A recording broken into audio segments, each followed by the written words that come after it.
रामकृष्ण हरी मंडळी.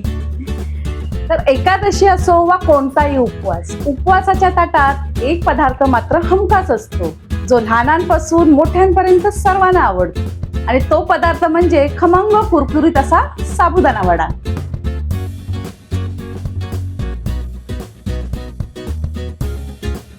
अनेकदा साबुदाणा वडा बनवताना काही अडचणी येतात. तर वडा काही वेळेस तेलात फुटतो, कधी तेल जास्त पितो, तर कधी तुटतो, हातून मऊ राहतो, वडा कुरकुरीत होत नाही. म्हणूनच अगदी सोप्या पद्धतीत काही टिप्ससह परफेक्ट असा साबुदाणा वडा कसा बनवायचा ते आज मी तुम्हाला दाखवणार आहे. साबुदाणा वडा करण्यासाठी मी 1 वाटी साबुदाणा घेतलाय. त्याला स्वच्छ अशा पाण्याने 2-3 वेळा धुवून घेणार आहे, म्हणजे त्यातील स्टार्च हे निघून जाईल. आता हा साबुदाणा वडा मला सकाळी करायचा असल्यामुळे मी रात्रीच हा साबुदाणा भिजत घातलाय. आता साबुदाणा बुडेल इतपत आपण त्यात पाणी घालणार आहोत. पाणी अति जास्तही घालू नये. आणि आता झाकण ठेवून हे 5-6 तास आपण भिजवणार आहोत, म्हणजे साबुदाणा छान फुलेल. आपण आपला हा साबुदाणा बघूया. पाहू शकता साबुदाणा आपला छान फुललाय. तर टिप नंबर 1 म्हणजे साबुदाणा हा 5-6 तास छान पाण्यात भिजला पाहिजे. त्यासाठी आपण हा घेतला, 1 वाटी साबुदाणा आहे.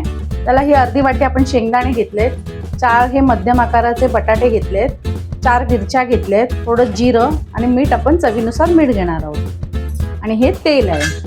भिजवलेला आपला साबुदाणा असा मोकळा असावा. तर जास्त ओलसर असेल तर आपला वडा तुटू शकतो. शेंगदाणे भाजताना आपण थोडं पाण्याचा ओला हात त्याला लावायचा, त्यामुळे शेंगदाणे आपले छान खरपूस भाजले जातात.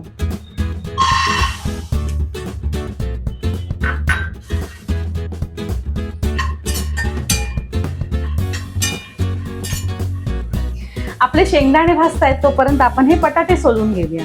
बटाटे आपले हे छान उकडले गेले पाहिजेत, ते आतून कच्चे राहता कामा नये. आणि ज्यावेळेस साबुदाणा वडा करायचा त्यावेळेस आपले हे बटाटे शिजून पूर्ण थंड झालेले असावेत. आता हे पूर्ण थंड झालेले बटाटे आहेत आणि आपण सोलून घेऊया.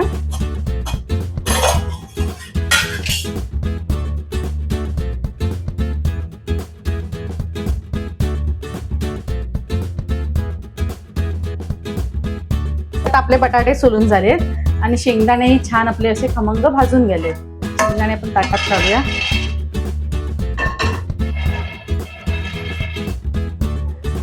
हे शेंगदाणे पूर्ण गार झाल्याच्या नंतर आपल्याला त्याच्या साली काढून जाडसर असं वाटून घ्यायचे आहेत. आता हे शेंगदाणे आपले भाजून साल काढून झाले, त्याला आपण मिक्सरला लावणार आहोत.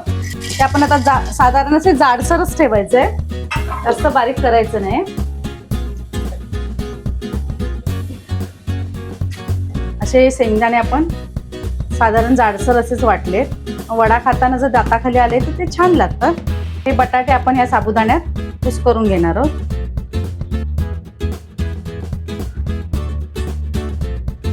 आता हे बटाटे आपले कुस्करून झालेत. त्यात आपण यावर घालणार आहोत बारीक चिरलेली मिरची, हे थोडं जिरं, चमचाभर जिरं, आणि आपण चवीनुसार त्यात मीठ घालणार आहोत.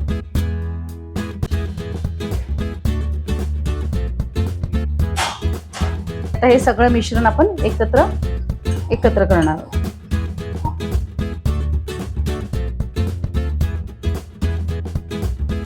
आता हे मिश्रण जर आपल्याला जर सुकं सुकं वाटत असेल तर थोडा पाण्याचा हपका मारून हे मिश्रण आपण चांगलं एकजीव करणार आहोत. जर एकजीव चांगलं केलं तर आपला वडा तेलामध्ये फुटत नाही.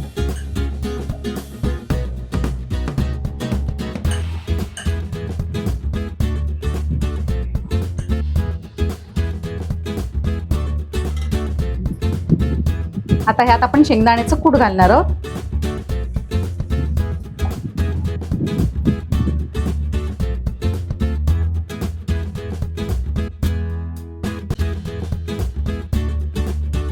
तर आपला हा भिजलेला साबुदाणा, उकडलेला बटाटा आणि शेंगदाण्याचं कूट हे सगळं मिश्रण छान असं एकजीव झाले. आता याचे आपण वडे करूया. इथे आपण तेल तापायला ठेवलंय. आता याचे छान आपण वडे करणार आहोत. असा एक थोडा गोळा घेऊन हवा त्या आकारात तुम्ही करू शकता. असे गोल करून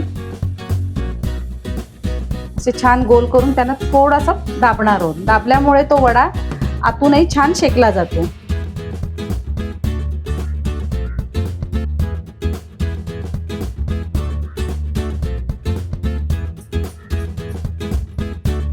तर अख्खे असे आपण गोल ठेवले तर आतून कच्चा राहण्याची शक्यता असते, त्यामुळे त्याला थोडासा चपटा करायचा.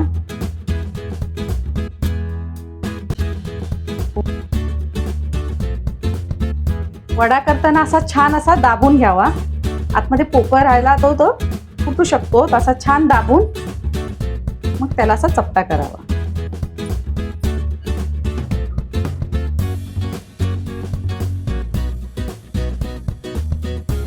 तर आपल्या साहित्यामध्ये हे जवळजवळ 25 वडे, मध्यम आकाराचे असे 25 वडे तयार झाले आहेत. आणि हे वडे गरम गरमच खायला छान लागतात. जर तुम्हाला हे एकदम करायचे नसतील तर हे फ्रीजमध्ये आपण स्टोर करू शकतो. 2 दिवस ते सहज राहतात. ज्यावेळेस आपल्याला खायचंय तेव्हा गरम गरम आपण तळून देऊ शकतो. आपण एक साबुदाणा टाकून बघूया आपलं तेल तापलंय का. आता तेल आपलं छान तापलं की आपला साबुदाणा वर येतो. जर कमी तेल तापलेलं असेल तर तो साबुदाणा वडा तेलामध्ये तुटू शकतो. आपण वडे सोडणार आहोत.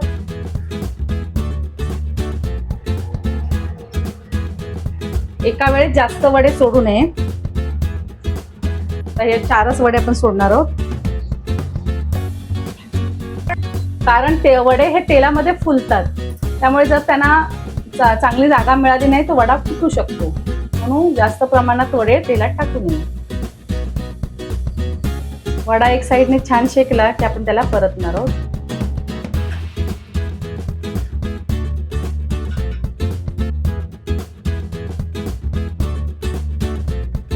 याला छान सोनेरी रंग येईपर्यंत आपण तळणार आहोत.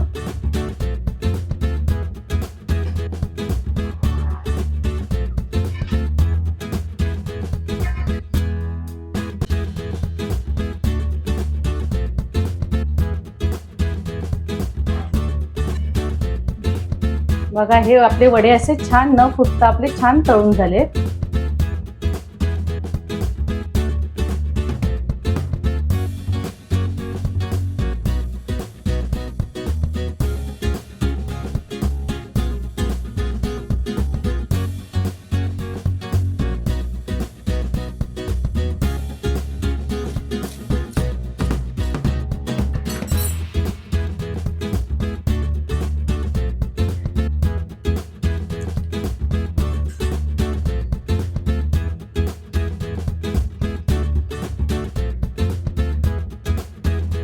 तर मंडळी, असा आपला खमंग कुरकुरीत असा हा साबुदाणा वडा तयार आहे. तुम्ही नक्की करून बघा. हा तुम्ही उपवासाला दही किंवा चटणी सोबत खाऊ शकता. आणि हा व्हिडिओ आवडल्यास लाईक करा, शेअर करा आणि आपल्या रहाटे काकी या चॅनलला सबस्क्राईब करा.